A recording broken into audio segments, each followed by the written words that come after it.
Hello, everyone.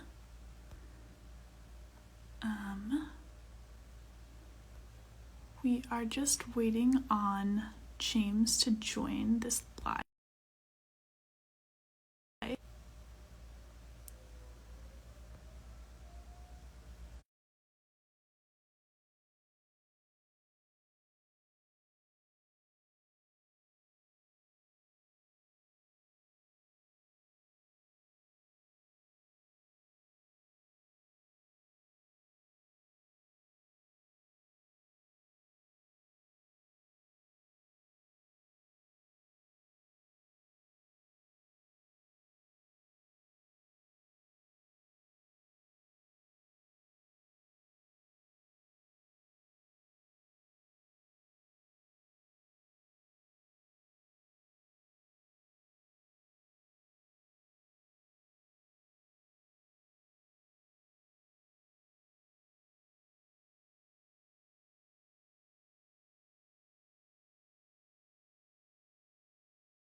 Hello. Hello.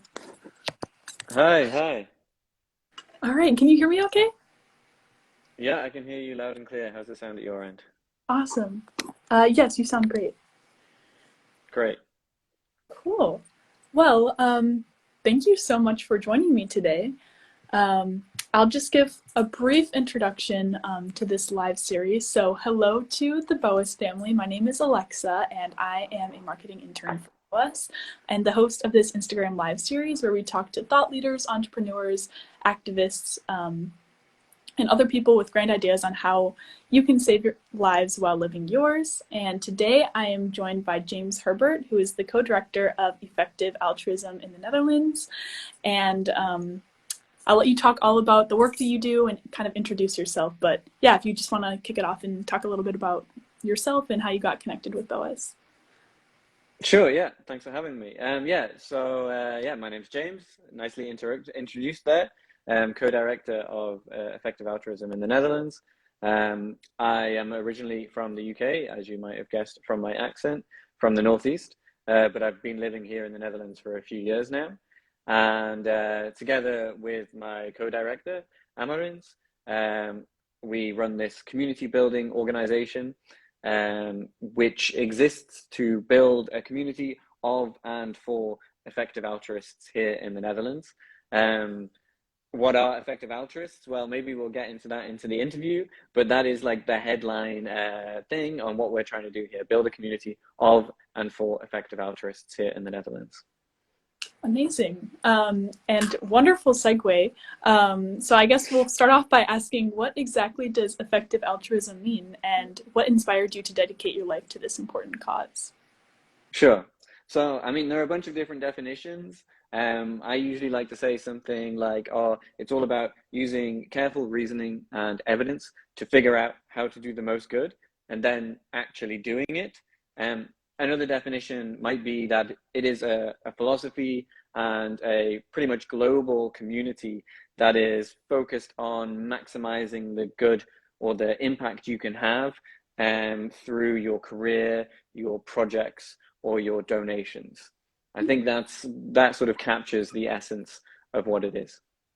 Sure. Yeah. It seems sort of like a lot of people might think of donations or charity, I guess, in a way of um, it's purely like giving periodically. But it seems like effective altruism is a little bit more calculated or almost like a research experiment in a way. So that's really, really interesting to hear about. But what exactly got you into this kind of cause or area? Yeah, I forgot to answer that part of your question. Yeah, why am I involved in this? Well, I think the thing that I find most inspiring about it is the feeling of empowerment I get from it.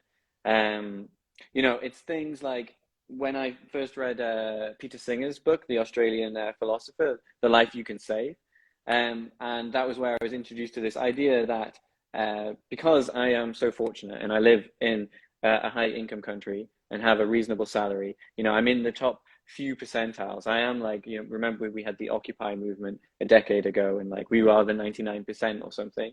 Well, it's actually we're closer to the 2% or the top 3% in terms of global income. So I'm incredibly fortunate. And um, and not only that, but thanks to that, I have the ability to really significantly help others, right? So if I donate a few thousand euros per year, I can literally save someone's life with that money. And I think that's something that I didn't know about. Like, you think obviously everybody wants to be or thinks that saving people's lives is a really exciting, nice thing to be done, but you kind of think maybe you have to be a doctor or a firefighter or like doing something really quite remarkable. Um, but actually, you can do this remarkable thing, and we can all do that with a sort of a reasonably sized annual donation. So that's I think what first got me interested in effective altruism. This idea that as individuals, we can do a remarkably large amount of good. It's amazing. Yeah. And I guess that kind of feeds into my next question. But if there's anything else you want to elaborate on, um, you kind of mentioned how there's this idea that you have to be relatively affluent in order to donate to charitable causes. But are there any other misconceptions about charitable donations or maybe nonprofit work that you think deserve more attention? I think a big one is just how big the variance is between the effectiveness of different organizations, right? And Mm-hmm. different interventions of improving the world. You might think that, like, okay, you've got some interventions that are like a bit better than others and some that are okay or whatever, but like the best are maybe twice as good as just the average ones. And I think certainly that's how I used to think about it. But it turns out like the very best could be 1,000 times or maybe even 2,000 times as effective as just one that you might pick out at random. So a great example of this is, say you want to help people who are blind, and say you have, okay, not everybody has this, but say you've got $40,000 to donate, you could do two things.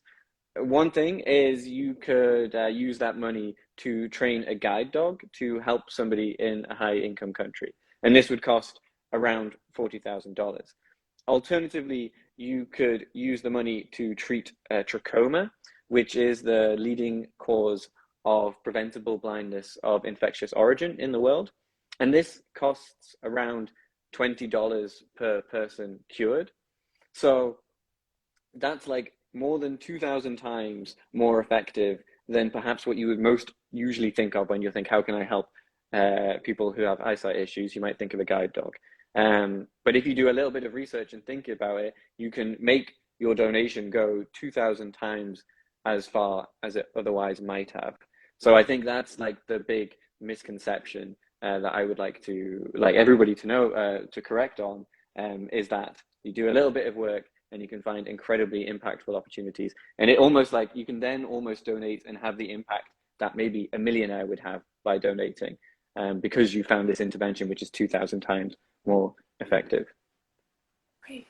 Got it. Yeah, that's a wonderful example. And it kind of makes me wonder what exactly would effective altruism, or you personally, define as the criteria for effectiveness? Is it necessarily like the number of lives that are impacted, or are there other kind of metrics or ways that you assess that?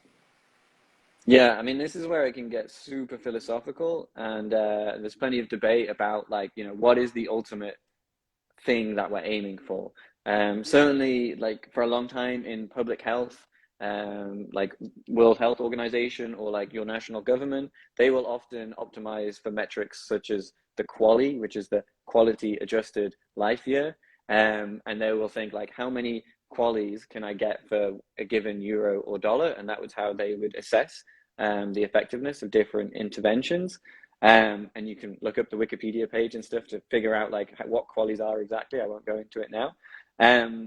But then other people are maybe arguing, oh, maybe we shouldn't be focusing on QALYs. We should be thinking about the term is well-bees. So like well-being adjusted life years. And then we should be, asking people, finding out what their subjective well-being is. Like how high do they rate their life satisfaction out of 10? Like if they think back to yesterday, like how many positive experiences did they have? How many negative experiences do they have? And then we can try and quantify this. Obviously, it's always a bit reductive quantifying things, but it's usually better than doing nothing. And then optimize interventions that improve human well-being. So there's two examples, like just healthy life years, QALYs, or subjective well-being, well-bees, or yeah, you can do lives saved. And different organizations have, or income doubling. And usually organizations might sort of come up with a thing that combines all four of these different ways of doing things and to try and compare different interventions in different areas. But then it gets quite technical and complicated, and I'm not best qualified to speak about that. But basically, there's kind of room for, as long as you think carefully about it, for different perspectives on this question on like what is good or what should you be optimizing for. Right.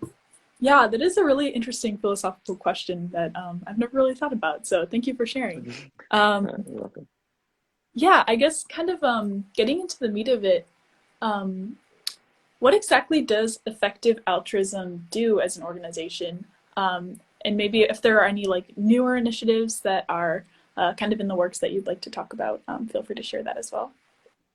Yeah, so I think it's useful to think of effective altruism is definitely more than just one organization, right? So like it's a community, it's a movement, it's a philosophy. So there are organizations that are pivotal in the community, but the movement as a whole is much more than any one of these organizations. Like we're just the local organization for here in the Netherlands, and we focus on community building, but there are other organizations in the Netherlands doing other things. But yeah, getting back to your question, like what do we do? Well, maybe one thing that might be interesting to talk about is what have we done so far, right? Mm-hmm. Effective altruism has kind of been going on for about 10 years now.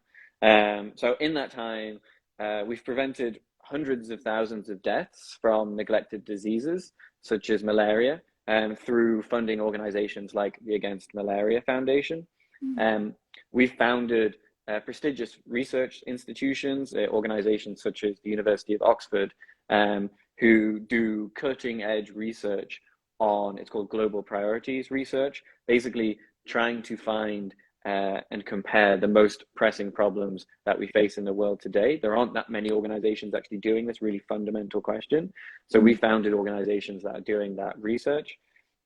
And we've also done things like funded other researchers who are trying to figure out how we can ensure that new technologies such as artificial intelligence can be used to really benefit humankind rather than cause damage to humankind. So those are like things that we've done so far. And yeah, I think there'll be more of that, thinking about like how can we improve institutional decision making. So making sure that or trying to make sure that important organizations in the world, such as governments, multinational government organizations, or even huge companies, have really good ways of making high quality decisions, because these are like sort of high leverage things. If you can improve how a government makes its decisions by just a percentage point or whatever, then that has huge consequences for the well-being of the people that government is responsible for. So yeah, that's hopefully a kind of a useful answer to the question of like, what does effective altruism do? Yeah, definitely. So I guess like a big part of your work that you've mentioned is community building. So I was Yeah. curious to know if there are any particular demographics or like stakeholders that you work with that are particularly excited about this movement? Yeah.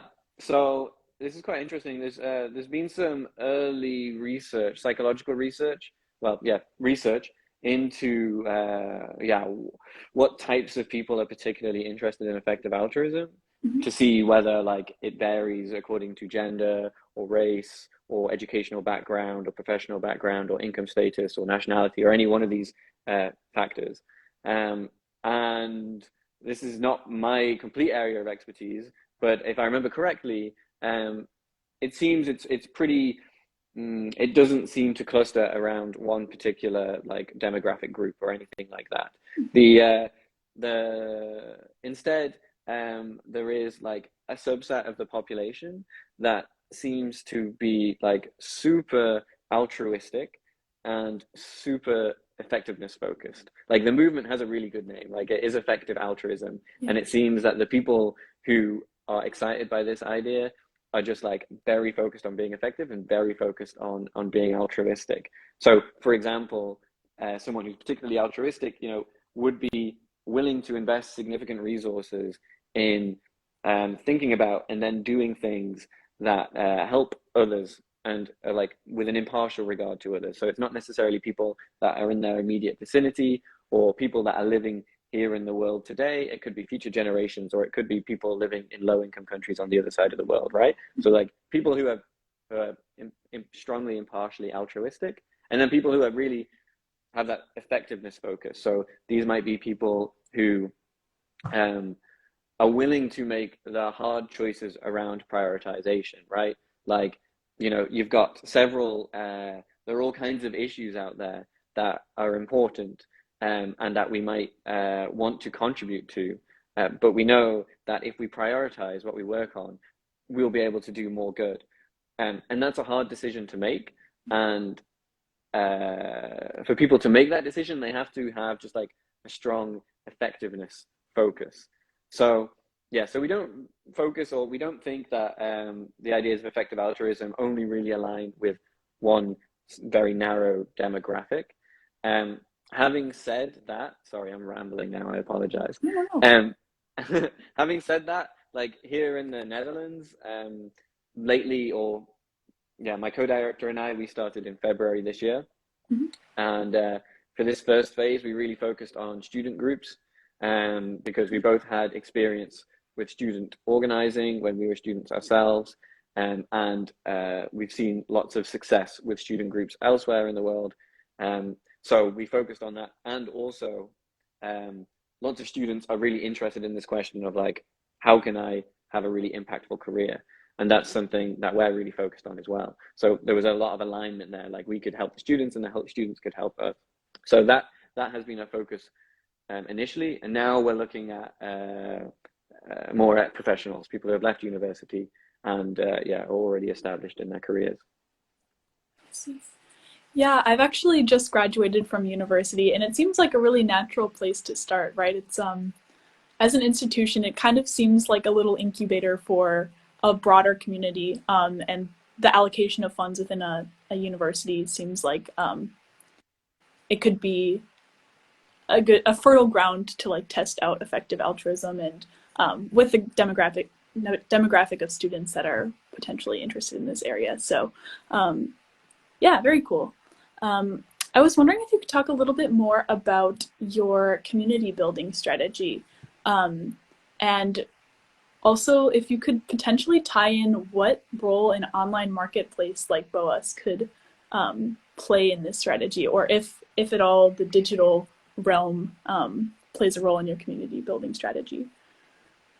Yeah, yeah. Okay, so I mean, a basic community building strategy is to make sure that everybody who is in the Netherlands and is interested in effective altruism is connected and knows about a community that can help them maximize the amount of good they achieve, right? Like that is our community building strategy. So we want everybody for whom, when they hear this phrase and they hear it described, they're like, oh, that sounds really good. I want to be involved in that. They find us. We can provide them with educational materials. We can provide them with connections. we can provide them with advice, and then they can embark on, yeah, making super effective donations or having a very impactful career. In terms of what like an online marketplace could do to support us with that, I mean, I guess an obvious one, maybe it's cheeky of me to ask, but is you could sponsor us, for example. Or I mean, I know that you donate your profits, so you perhaps don't have to sponsor us directly, but a portion of your profits could go towards the charities that we recommend and the interventions that we recommend. Mm, awesome. Yeah, I guess as a little bit of context maybe for the viewers, um, our company BOAS operates in what we call a profit for nonprofit model. So 100% of our profits are donated to charity, and rather than having typical investors, we consider our shareholders to be effective charities. So that's kind of like a part of our behind the scenes mission. Um, but I was just curious, maybe if you could talk a little bit about if effective altruism has a stance necessarily on the power of consumption to, I guess, create change or support charitable causes, kind of like similar to what BOAS is doing. Yeah, yeah. So, I mean, I think first of all, it's always great when people are thinking about like helping others. I think that's the first thing. Mhm. And I'm all for that. I think one caveat I'd add to it is that now I'm trying to think how to phrase this exactly, but there are various ways. We've got limited resources, right? About and that we can spend on improving the world. Um, and also then you want to find the most optimal way of doing things. And often, it's not always the case, but often it isn't the case that optimizing your consumption habits is where you're going to find the most gains. And this kind of makes sense if you think about it, because the things that we consume aren't like optimized for doing bad. So like if we improve the way in which we do these things, then it's not that's not going to be where the biggest gains are. The biggest gains are always going to be with embarking on a particularly impactful career in like a particularly impactful organization that is implementing like really good solutions to really important problems. Um, and that's always just going to be the best way of making a difference. But of course, like if you're going to be making a purchase and there's two companies out there and all of the things being equal, like it's the same cost and stuff and it's the same effort to use, and one is going to donate its profits to do a good cause, then you might as well go for that one that's going to donate its profits to a good cause. Definitely. Yeah, I think part of our mission and some of the other organizations we work with, such as the Consumer Power Initiative, our goal is to just make it a natural and easy choice Yeah, to, yeah, support charitable organizations just by doing the things that you would otherwise do. Um, yeah.